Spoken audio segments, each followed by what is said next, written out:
Amén. Vamos a abrir, hermanos, la palabra del Señor y lo vamos a hacer en el libro de Apocalipsis, el cual estamos estudiando los días martes. Hemos ido avanzando versículo a versículo y en esta oportunidad corresponde el capítulo número 7, iniciarlo, el capítulo 7. De manera que vamos a buscar allí para leer la palabra del Señor. El libro de Apocalipsis capítulo 7 y versículo 1 en adelante nos dice: después de esto vi a 4 ángeles en los 4 ángulos de la tierra. Estaban allí de pie, deteniendo los 4 vientos para que éstos no se desataran sobre la tierra, el mar y los árboles. Vi también a otro ángel que venía del oriente con el sello del Dios vivo.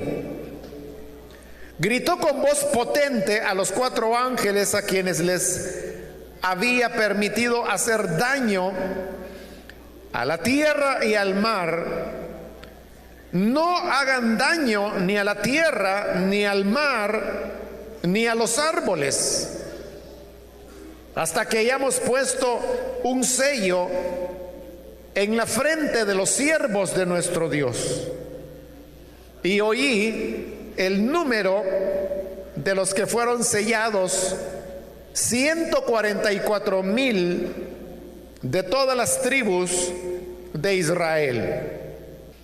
De la tribu de Judá fueron sellados 12,000. De la tribu de Rubén 12,000. De la tribu de Gad 12,000. De la tribu de Aser 12,000.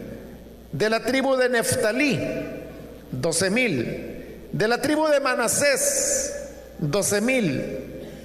De la tribu de Simeón 12,000. De la tribu de Leví 12,000.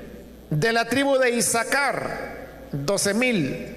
De la tribu de Zabulón 12,000. De la tribu de José 12,000. De la tribu de Benjamín 12,000. Hasta ahí dejamos la lectura, hermanos. Pueden tomar su asiento, por favor. Hermanos, en esta ocasión vamos a iniciar el estudio del capítulo 7 del libro de Apocalipsis, el cual es un capítulo que se convierte en una ruptura de la secuencia que uno esperaría que el libro de el libro de Apocalipsis debería tener. Porque lo he mencionado anteriormente que lo que encontramos en Apocalipsis son 3 series de 7. Es decir, hay 7 sellos, luego 7 trompetas y finaliza con 7 copas. A estas 3 series algunos le incluyen otra serie más, que son las 7 cartas que aparecen en los capítulos 2 y 3. Pero las 7 cartas son eso, cartas, en tanto que las otras 3 series de 7 son ya el desencadenamiento de los eventos que el libro de Apocalipsis relata, y es en lo que ahora nos estamos enfocando. Hemos comenzado ya con los 7 sellos y hemos encontrado que para cada sello se utiliza una fórmula que dice: y el Cordero abrió el primer sello, luego abrió el segundo sello, luego el tercer sello, luego el cuarto sello, luego el quinto sello, luego el sexto sello, que fue el que vimos en la ocasión anterior. Entonces uno esperaría que lo que viene es: y abrió el séptimo sello, pero no ocurre, sino que el séptimo sello se va a dejar hasta el capítulo número 8. Y por eso le digo que este capítulo 7, que hoy hemos comenzado a leer una parte, se convierte en una ruptura de esa secuencia de ir rompiendo los sellos. Y será hasta que esta ruptura termine que llegaremos al capítulo 8, donde finalmente se romperá el séptimo sello, que dará paso a las 7 trompetas. Entonces, al llegar a este capítulo 7, estamos frente, algunos le han llamado un paréntesis, aunque hay quienes piensan que esa es una manera incorrecta de referirse al capítulo, porque ven que el capítulo no es que sea una pieza que fue introducida allí, abriendo espacio entre el sexto y séptimo sello, sino que más bien este capítulo 7 es una continuidad lógica de lo que sería el sexto sello, porque recordando ese sexto sello, que fue el que vimos en la última oportunidad, terminaba con una pregunta, y la pregunta es: ¿quién podrá mantenerse en pie? Refiriéndose a la venida del Hijo de Dios, que vimos que los poderosos, los magnates, los ricos huyeron a las cuevas y pidieron a las rocas que cayeran sobre ellos y que los ocultase de la mirada de Dios y de la ira del Cordero. Y frente a esa venida de la ira del Cordero es que termina el sexto sello preguntando: ¿quién podrá mantenerse en pie? Y decíamos que el mantenerse en pie era reconocer que la persona era inocente delante del juez, que en este caso es Dios y el Cordero. Así llegamos al capítulo 7. Entonces el capítulo 7 vendría a ser como la respuesta a esa pregunta: ¿quién podrá mantenerse en pie? Entonces el capítulo 7 responde: bueno, hay 144,000 de el pueblo de Israel que pueden estar en pie. Y luego, a partir del versículo 9, se va a mencionar a otra muchedumbre que es incontable, que también pueden estar en pie. No solo pueden, están de hecho en pie delante de Dios y el Cordero. Por eso es que, repito, algunos no ven muy adecuado que se hable de un paréntesis, pues se trata de una continuidad que luego va a enlazarnos con lo que será el séptimo sello.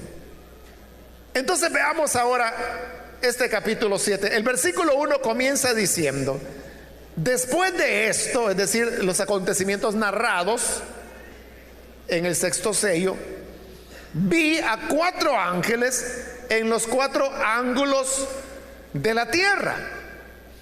Recuerde que la expresión los 4 ángulos de la tierra es bastante usual en las escrituras y se refiere a lo que nosotros actualmente llamamos los puntos cardinales. Es decir, el norte sería uno de los esquineros, por decirlo así, de la tierra, o uno de los ángulos de la tierra. El sur sería otro, el oriente sería otro ángulo de la tierra, y el occidente sería el cuarto. Había un ángel entonces, porque eran 4 ángeles para cada uno de los ángulos de la tierra. Y continúa el versículo 1: estaban ahí de pie, deteniendo los 4 vientos para que estos no se desataran sobre la tierra, el mar y los árboles. Es decir, que también había vientos que venían por cada uno de los 4 puntos cardinales, y estos ángeles estaban en pie y su función era detener esos vientos, porque estos vientos no es simplemente una brisa agradable, sino que son vientos que expresan los juicios de Dios, como lo vamos a ver más adelante, y podemos adelantarnos.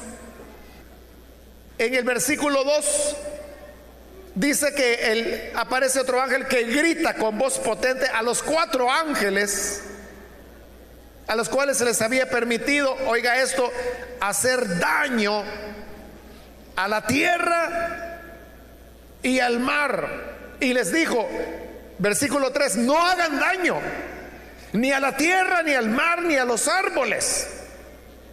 Entonces los 4 vientos tienen como propósito una obra destructora, y por eso dice, no hagan daño a la tierra, a los árboles y al mar. ¿Y cómo es que ellos pueden impedir o evitar que le hagan daño? Impidiendo que los vientos soplen. Pero entonces, de entrada, en este capítulo 7 encontramos que hay un juicio que está ya desatado y además en camino, y que lo único que impide para que destruya la tierra, el mar y los árboles es que estos ángeles se han interpuesto y están impidiendo que estos vientos soplen. Entonces es como una medida, digámoslo así, de última hora, en la cual los ángeles intervienen. Y si no fuera por la intervención de ellos para frenar estos vientos, entonces la destrucción del Señor vendría irremediablemente. Ahora, ¿por qué se les detiene? El versículo 2 dice, vi también a otro ángel, es decir, este ya sería el ángel número 5, que venía del oriente. En las escrituras el oriente es el punto cardinal al cual se le asigna la morada de Dios. Cuando Dios se retiró de su pueblo, allá en el profeta Ezequiel, se retira hacia el oriente. Y cuando Dios vuelve, se dice que volverá del oriente. Entonces, por eso digo, el oriente en la Biblia es presentado como el lugar de la morada de Dios. Este quinto ángel viene del oriente, es decir, que viene de parte de Dios. Y dice que venía con el sello del Dios vivo. Es decir, este ángel trae un sello, y es el ángel que grita con voz potente a los 4 ángeles a quienes se les había permitido hacer daño a la tierra y al mar. ¿Y qué les grita en el versículo 3? No hagan daño ni a la tierra, ni al mar, ni a los árboles, hasta que hayamos puesto un sello en la frente de los siervos de nuestro Dios. Es decir, que el daño sobre la tierra vendrá, pero no vendrá mientras no se les haya colocado el sello del Dios vivo a los siervos del Señor. Este relato que encontramos aquí en Apocalipsis también tiene un antecedente que usted lo puede encontrar en el profeta Ezequiel. En el capítulo 9 de Ezequiel, él ve una visión en la cual ve venir a 6 hombres, que cada uno de ellos trae un arma mortal en sus manos. Pero luego aparece otro hombre vestido de lino, dice, y que en la cintura traía un estuche de escriba. Y entonces hubo una voz, que era la voz de Dios, que le decía a los 6 primeros varones con su arma en su mano, que no destruyeran todavía hasta que el escriba, y por eso va con el equipo de escriba, marque en la frente a los que invocan el nombre del Señor. Y entonces viene la voz de Dios y le dice el escriba: más adelante y ve marcando en la frente a los que claman al Señor. Entonces el escriba sale y va hombre por hombre marcando en la frente a aquellos que invocaban el nombre del Señor. Y cuando él ya ha salido, la voz de Dios les dice a los otros 6: ahora vayan ustedes y destruyan, maten a todos aquellos que no hayan sido marcados en su frente. Eso es en el capítulo 9. En el capítulo 10 usted va a encontrar cómo Dios después de eso se retira de Jerusalén. Y en el 11 va a encontrar cómo los juicios de Dios se desatan.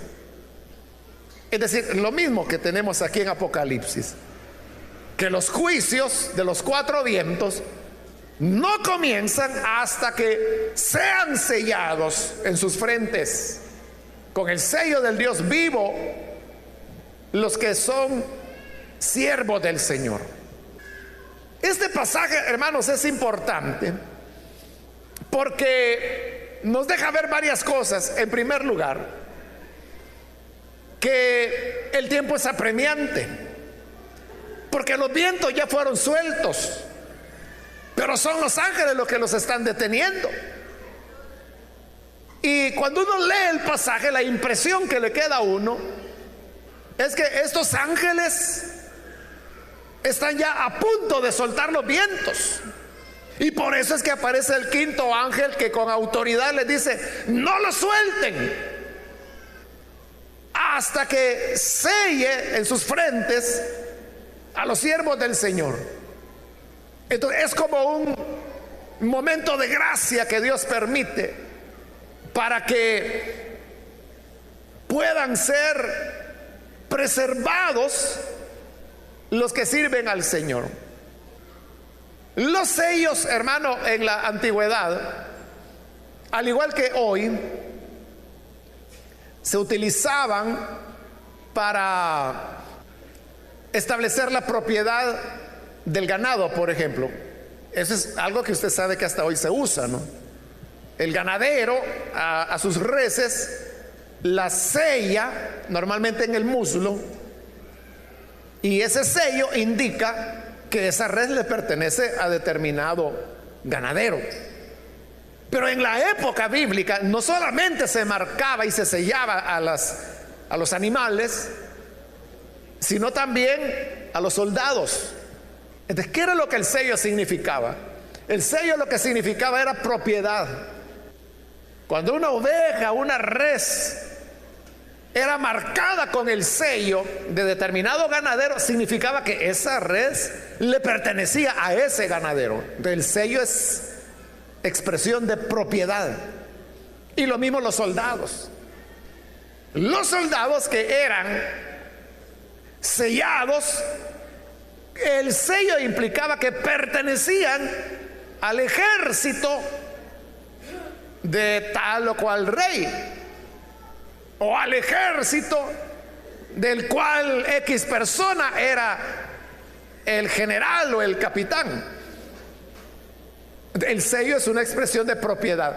Entonces, ahora que dice que trae en su mano el sello del Dios vivo y que viene para sellar a los siervos del Señor, obviamente lo que está hablando ese sello es de propiedad que le pertenecen al Señor. Y porque le pertenecen a Él, es que Dios no quiere que los que le sirven sean arrastrados en el juicio y con el daño que los 4 vientos provocarán, igual que las demás personas. Porque como Abraham le dijo al Señor cuando el Señor iba a destruir Sodoma y Gomorra, ¿se acuerda el regateo de Abraham? Que le dijo: Señor, ¿y si hubiese 50 justos, destruirías la ciudad? Y le dijo: no, si hay 50 no. Y ahí fue regateando, bajando la cantidad de Abraham hasta que no se halló ni siquiera una cantidad pequeña por la cual Dios pudiera perdonar. Pero ¿por qué Dios iba a perdonar? Porque Abraham le dijo: Señor, ¿cómo va a ser eso? Que si tú eres el juez del universo, vas a condenar al inocente juntamente con el malvado. Y Dios dijo: no lo voy a hacer. Y ahí es donde comienza el regateo. Si hubiesen 50 justos, perdono la ciudad por esos 50. Como decimos nosotros, Dios no iba a castigar a justos por pecadores. Si hubieran 10 justos, dijo Dios, perdono a todos los pecadores, pero no le voy a hacer daño a los 10 justos. El problema es que ni eso había. Lo mismo está ocurriendo acá. El sello en las frentes de los que sirven a Dios tenía como propósito una protección contra el daño que los 4 vientos iban a causar, pero daño que Dios no lo está dirigiendo contra los suyos, contra los que le sirven, porque Dios no castigará al inocente juntamente con el culpable. Era para preservarlos, igual que Dios preservó a Israel en Egipto, porque todas las señales que Dios envió, las 10 señales, todas cayeron sobre Egipto, con excepción de la tierra de Gosén, que era la provincia donde Israel vivía. A ellos no les pasaba nada. Dios no tenía nada contra su pueblo, era contra los que oprimían a su pueblo. Otra enseñanza, hermanos, que podemos aprender del pasaje es que el sello no es literal. No es literal. Aquí vemos que se está sellando en las frentes a los que sirven al Señor. En Ezequiel 9 también vimos marcando en las frentes a los que invocaban al Señor. El pasaje de Ezequiel, eso ya es histórico, porque es de la época de la deportación a Babilonia, y nadie tuvo nada visible en la frente, porque el sello no es algo literal. O sea, no es que usted va a dar una marca en la frente, sino que el sello, ya lo dijimos, lo que implica es propiedad. Pero ¿qué es lo que hace que una persona sea propiedad de Dios? No es que tenga una marca en la frente.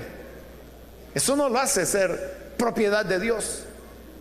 Lo que le hace ser propiedad de Dios es el tipo de vida que la persona lleva. Es decir, el participar del espíritu del cristianismo, del espíritu de la verdad y la integridad de Dios. Eso es el sello. El sello no es algo literal, le dije ya, sino que es la identificación de la persona con Dios, porque en este caso estamos hablando del sello del Dios vivo. Así como los que fueron librados allá en Jerusalén para la deportación a Babilonia, todos los que fueron librados eran los que estaban marcados en la frente por el varón vestido de lino con el estuche de escriba. Pero no era un sello que se pudiese ver, porque no es una marca literal, sino que es la identificación de la persona con Dios. El vivir de acuerdo a la voluntad del Señor, eso constituye el sello de Dios. Entonces, así como este sello no es literal, tampoco lo es el sello que vamos a encontrar en el capítulo 13, que es el que ha despertado tantas novelas entre la gente, ¿no? Y estoy hablando del sello de la bestia, que el mismo capítulo 13 termina diciendo que hay que contar el número de la bestia, el cual es 666. Entonces, sobre eso la gente ha inventado 1000 historias caricaturescas del sello, y que lo van a andar en la frente o que lo van a andar en la mano derecha. Pero el sello no es literal. Entonces vea cómo las personas se engañan porque andan preocupados de cuál es entonces el sello de la bestia. Y usted sabe que han habido muchas historias a lo largo de los tiempos, dependiendo cuál haya sido el momento. Hace varios años atrás un hermano me regaló un libro, pero era un libro antiguo, era de principios del siglo XX. Era un libro cristiano que precisamente hablaba de estos temas apocalípticos. Y mire qué interesante.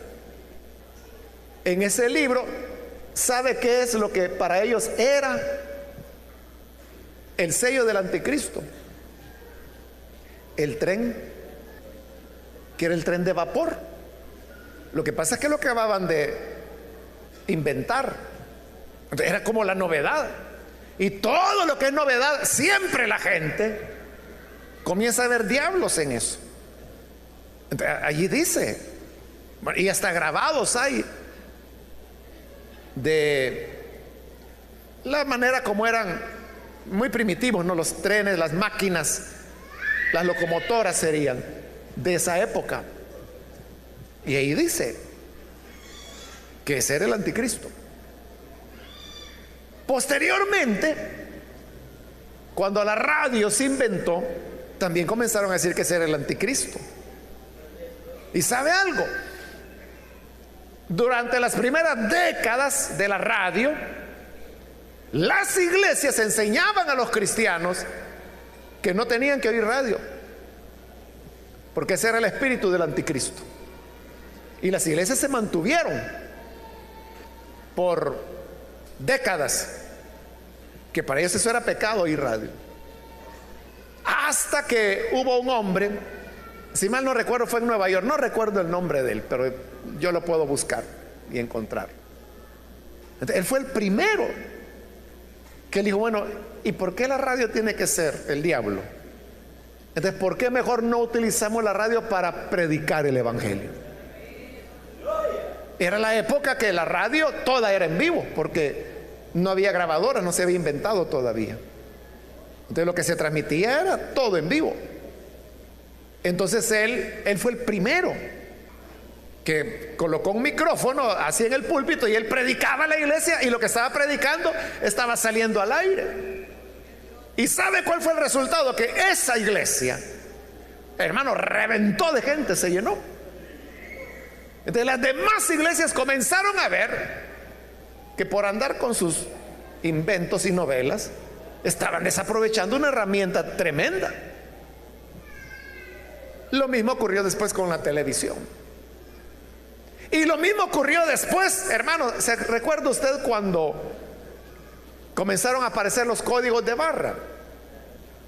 Que hoy casi todos los productos lo tienen, ¿no? Todos los libros lo tienen, las Biblias lo tienen. Yo todavía tengo el libro donde explica que el código de barras era la marca de la bestia. Y en esos años yo conocí hermanos que no compraban nada que tuviera código de barras. O ya no lo pudieran hacer porque ¿qué es lo que se vende sin código de barras? Ya no hay nada. Tal vez los tomates que venden en el mercado no tienen código de barras. En el mercado, porque los que venden en el supermercado, esos sí tienen código de barras. Pero hasta las Biblias tienen código de barras. Los libros cristianos tienen códigos de barra. El recibo con el que usted paga el agua, la energía, el teléfono, todos llevan códigos de barra. O sea, así funciona ahora la tecnología. Claro, yo creo que hoy ya no hay gente que siga pensando que ese era el sello de la bestia, ¿no?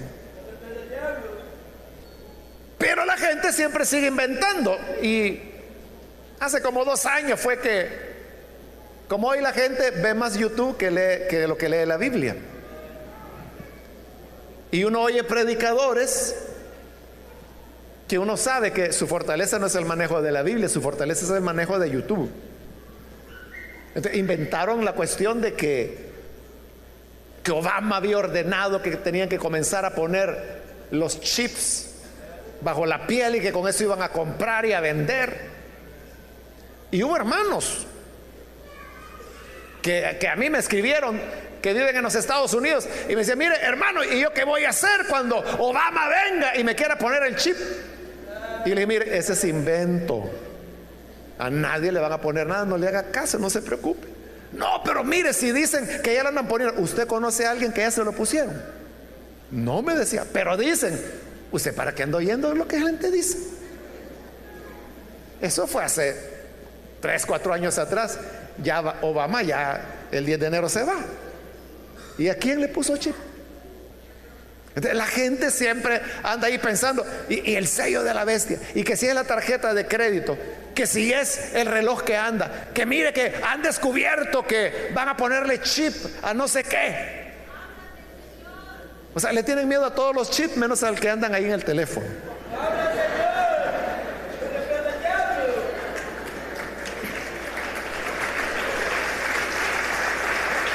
Pero le digo algo, Satanás está encantadísimo con esas ideas.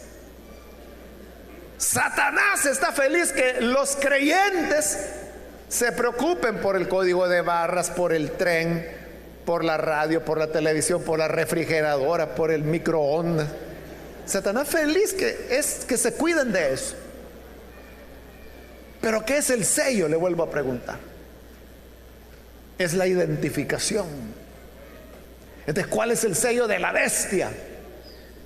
Es pertenencia a la bestia. El sello es pertenencia. Pero igual, aquí es pertenencia a Dios. Y se ve en la frente el sello.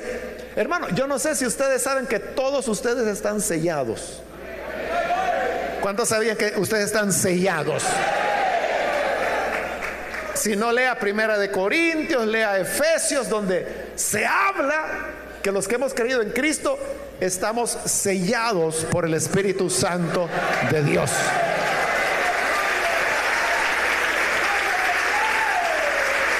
Así es, el sello del Dios vivo.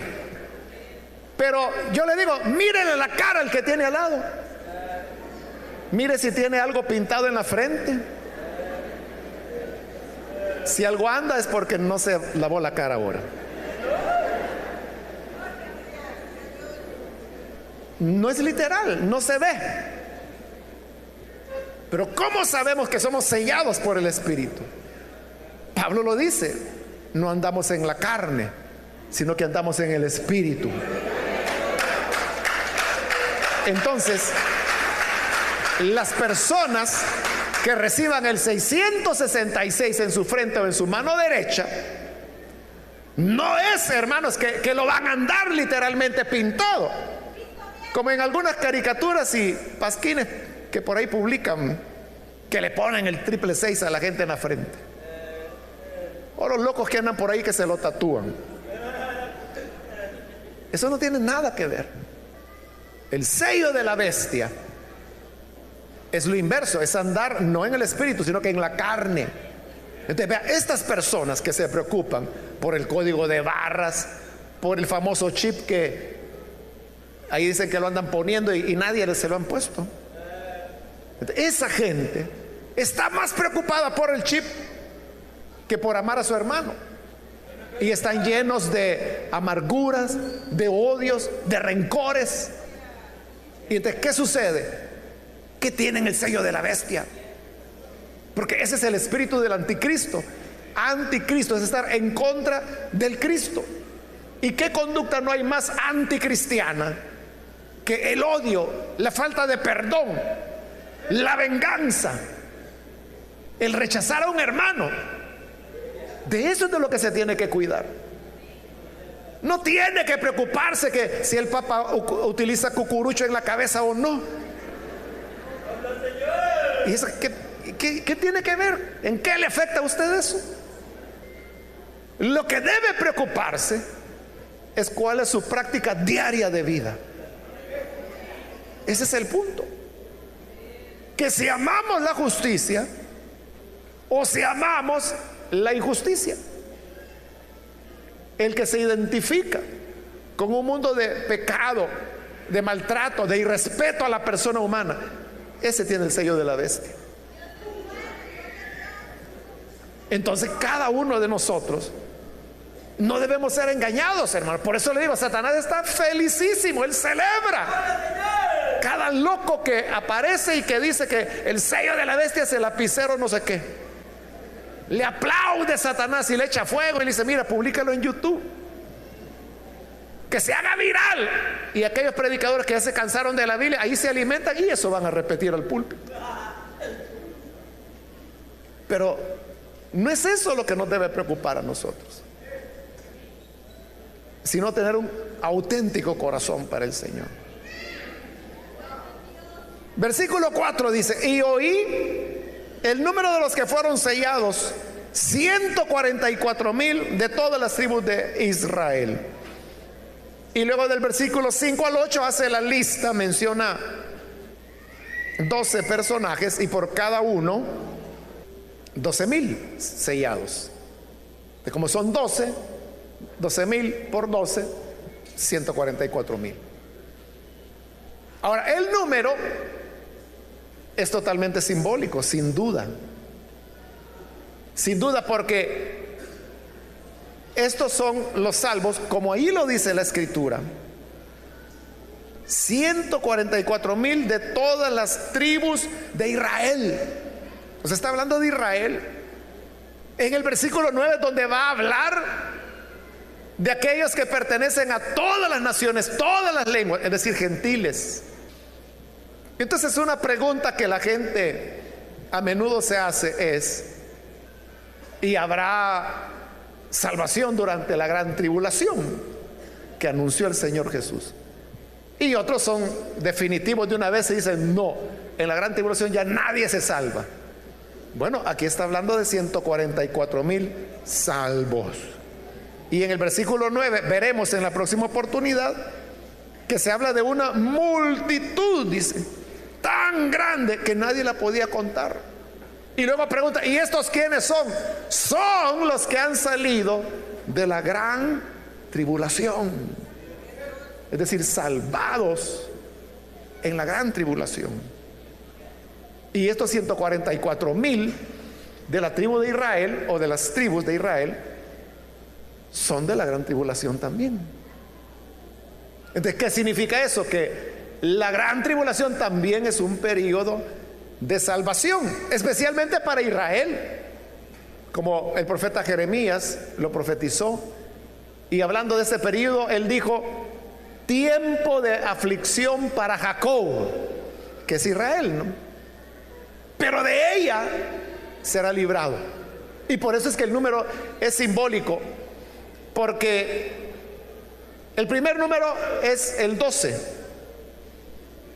El 12 habla de complemento: 12 tribus, 12 apóstoles, 12 tronos.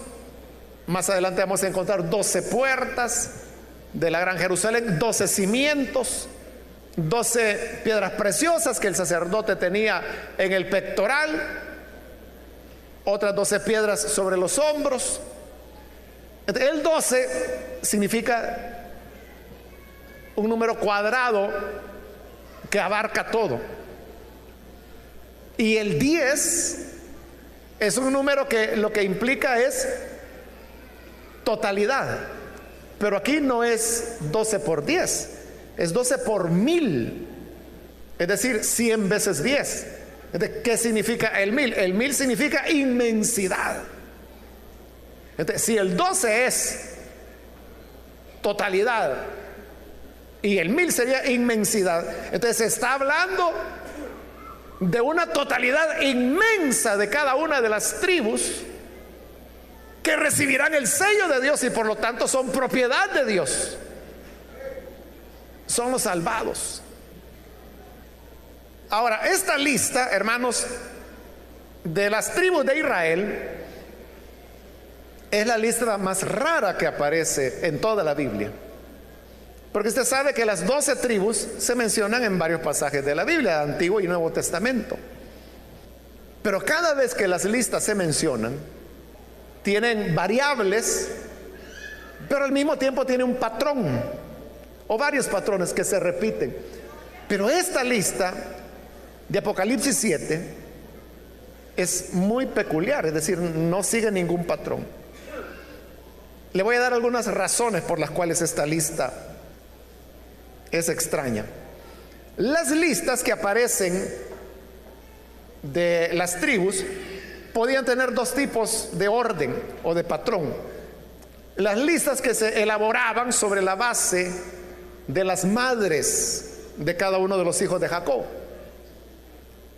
Y otro patrón era las listas que se elaboraban en base al territorio que cada tribu tenía. Entonces, comenzando con el primer patrón, que eran las madres.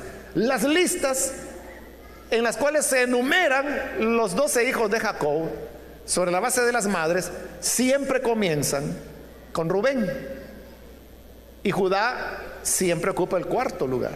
Pero aquí usted puede ver que Judá ocupa el primer lugar, Rubén el segundo, y de ahí todo el orden en que está presentado no tiene nada que ver con las madres, están todos revueltos. Si vemos el otro patrón, que es por el territorio que ocuparon, los israelitas los territorios los describían de sur a norte.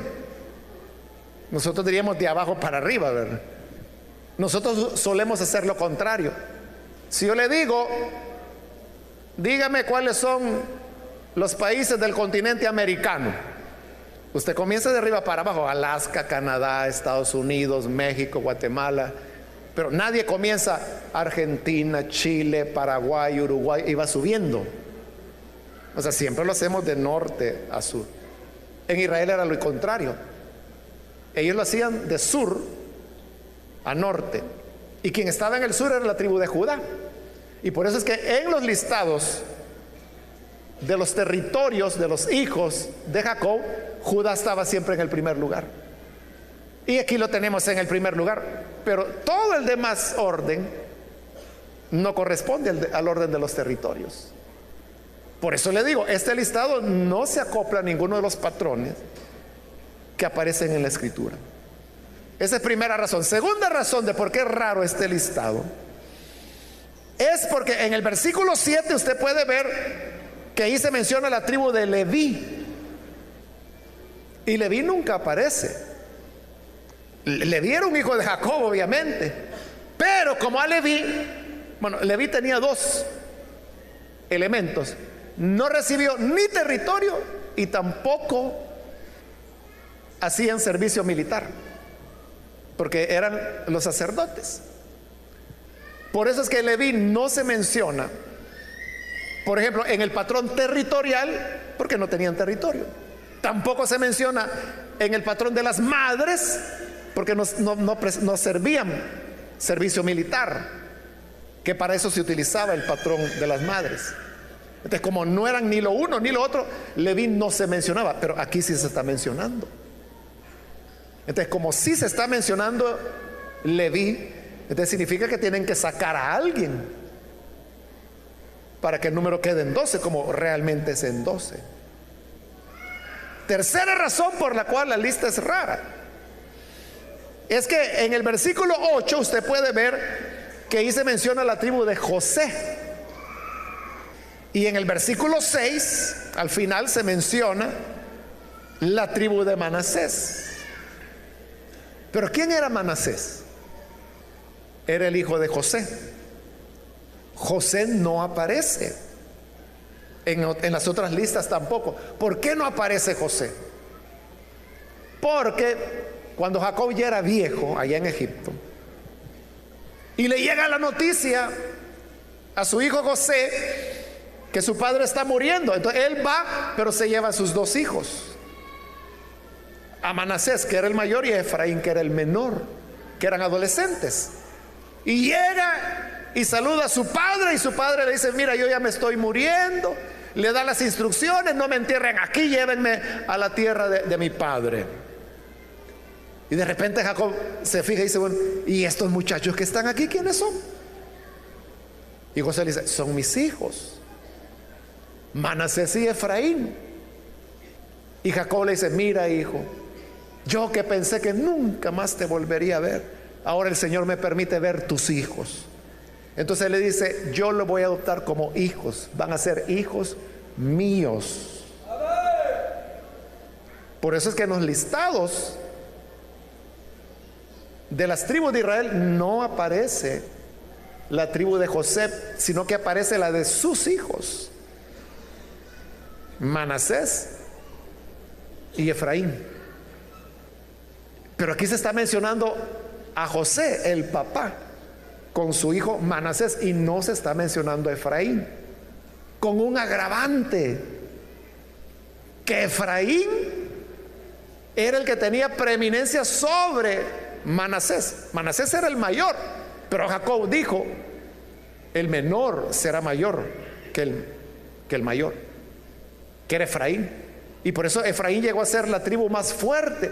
Y por eso incluso en los profetas, como por ejemplo en Oseas, no se habla de Israel para referirse al pueblo, se habla de Efraín. Y en esta lista no está Efraín. El que tenía la preeminencia no está, sino que está el que no la tenía, que es Manasés. Entonces, ¿cómo se completaba el número de 12 si de José no era uno, sino que eran dos, sus dos hijos? Se completaba sacando a Leví. Pero como aquí Leví está adentro, y además está adentro también José, entonces significa que nos van a sobrar dos. Ya vamos a llegar ahí. Entonces, bueno, ya le dije que uno de los que falta es Efraín. ¿Y quién es el otro que falta? Es la tribu de Dan. La tribu de Dan no se menciona en el libro de Apocalipsis. Sí se menciona en los otros listados del Antiguo Testamento, pero no en Apocalipsis. ¿Por qué no se menciona la tribu de Dan? Allá, hermanos, hace 1900 años hubo dos padres de la iglesia en realidad. El primero fue Irineo y luego hubo otro que se llamó Hipólito. Ellos fueron los primeros en decir que la tribu de Dan no aparecía, porque de la tribu de Dan es de donde va a salir el anticristo. Y desde entonces, desde hace 1900 años, la gente se ha quedado con esa mentalidad. Y hoy en día usted va a encontrar muchas personas que cuando preguntan ¿por qué no está la tribu de Dan?, ellos responden porque de ahí va a salir el anticristo. Pero mire qué raro, porque no solamente falta la tribu de Dan, la tribu de Efraín tampoco está. Pero ¿por qué nadie dice que Efraín no está porque de ahí va a salir el anticristo? Otra vez ahí es donde volvemos a las leyendas y a los inventos de la gente, por no leer bien la escritura. Porque como se ha corrido la voz, ¿verdad?, que la tribu de Dan no está, entonces la gente, quiero ver si está, si es verdad que no está Dan. Empieza a ver, no está, es cierto. Pero no se pone a revisar si falta otro. Y sí falta otro. Falta Efraín también. No está. ¿Y por qué sobran esos dos? ¿Por qué metieron a Leví? ¿Por qué metieron a José, que no deberían estar ahí? Entonces, lo que le quiero señalar es que así es como la gente va inventando, sin base bíblica, simplemente en base a que oyeron, que dijeron, que andaban diciendo, que decían, que el señor de la esquina oyó que la señora de al lado le dijo a su nuera, que habían oído por allá que dijeron no sé qué cosa, y ya lo hacen verdad, sin examinar la evidencia. Y así es como tenemos 1000 historias sobre Apocalipsis, de hasta donde llegue la imaginación de la gente. Pero nosotros no tenemos que movernos sobre imaginación o sobre comentarios. Tenemos que movernos sobre escritura, lo que la Biblia dice. Como dijo Pablo, aprendan de mí y de Apolos a no ir más allá de lo que está escrito. La Biblia no dice que el anticristo vaya a salir de la tribu de Dan. Tampoco dice que vaya a salir de la tribu de Efraín. Y si el argumento es que no aparece la tribu de Dan, Oiga, pero tampoco aparece Efraín. Entonces, ¿por qué una sí y la otra no? Si es el mismo argumento. Por eso, hermanos, nosotros tenemos que aferrarnos de la palabra de Dios, y en lugar de andar metiendo miedo, en lugar de andar diciendo, mire, no compre nada que tenga el código de barras porque ese es el anticristo, va a llevar al anticristo a su casa. O se dice, mire, ya andan poniendo el chip, ya andan poniendo el chip, ya andan poniendo el chip, y la gente ahí asustada. Pero el Apocalipsis no es para eso. Este pasaje de lo que nos habla es que los que pertenecen a Dios y consecuentemente tienen el sello del Dios vivo, ningún mal vendrá sobre ellos. Serán guardados, serán protegidos. Por eso el quinto ángel dijo a los ángeles que detenían los vientos de destrucción: no los vayan a soltar hasta que hayamos sellado en sus frentes a los siervos del Señor. ¿Para qué? Para que sean preservados. El pasaje no es para meter miedo, el pasaje es para darnos seguridad, esperanza, que el Señor no permitirá, como dice el Salmo 91, que mal venga sobre tu morada. Caerán a tu lado 1000 y 10,000 a tu diestra, pero a ti no llegará. Amén. Así que no se preocupe, ni por los chips, ni por los códigos de barra, ni por las planchas, ni por los microondas. Preocúpese por tener un corazón limpio para el Señor. Esa es la clave de todo.